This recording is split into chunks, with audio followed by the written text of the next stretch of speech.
that you can win with your children today. Number one, read them a bedtime story tonight. It doesn't have to take an hour. It doesn't have to be a long story, but just start consistently spending time with them before they go to bed, reading. If they can read, great, and whether they can or not, it's nice for you to read to them, for them to hear your soothing voice, and just spend that cuddle time before you fall asleep, before they fall asleep together.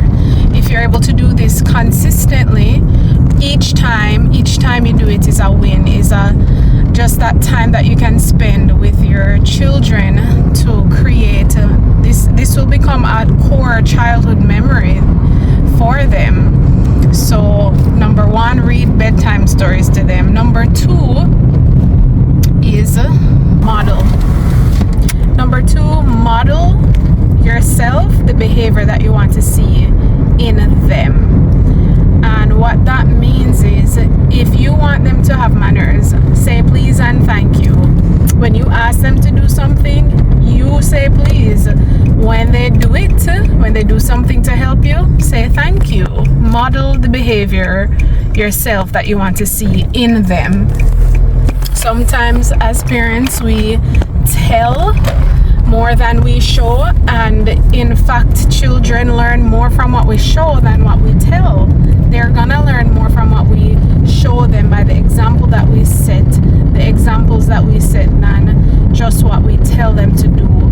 And that's really how a lot of people learn. They learn by seeing, and by seeing it in action, by doing it.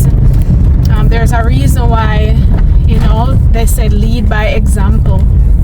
Because when you see something happen, when you see an example of something, it makes much more sense to you. Your brain registers it a lot better. You're able to remember it and emulate it a lot easier than if it's just said to you. So parents, whatever behaviors you want to see in their child, for example, I know that sometimes a child might be shouting, and we shout at them to tell them to stop shouting.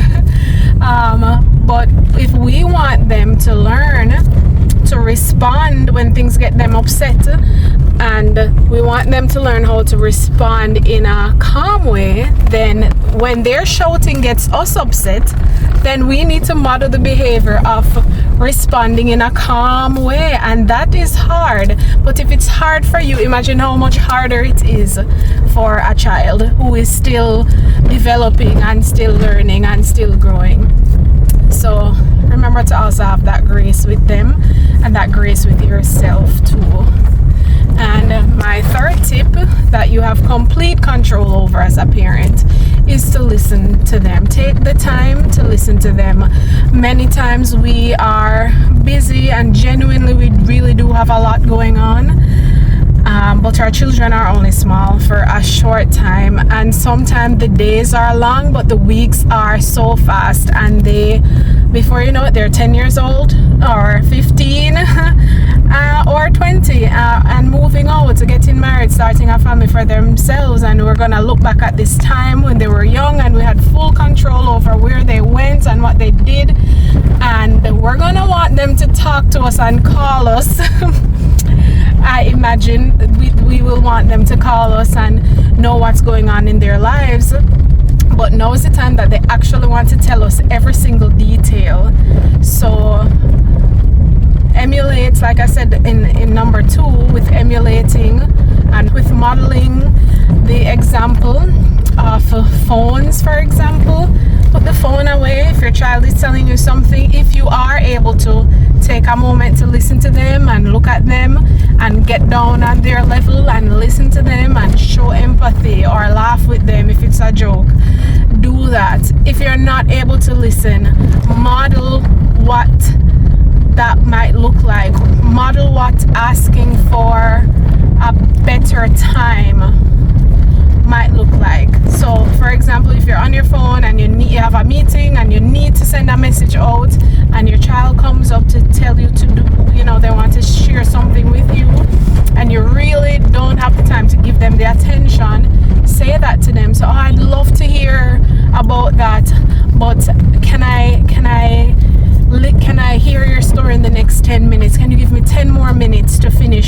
up what I'm doing here. I'd love to hear that story. Just let them know that you do have the desire to listen to them, but you might not be available right now, and give them a timeline, 10 minutes.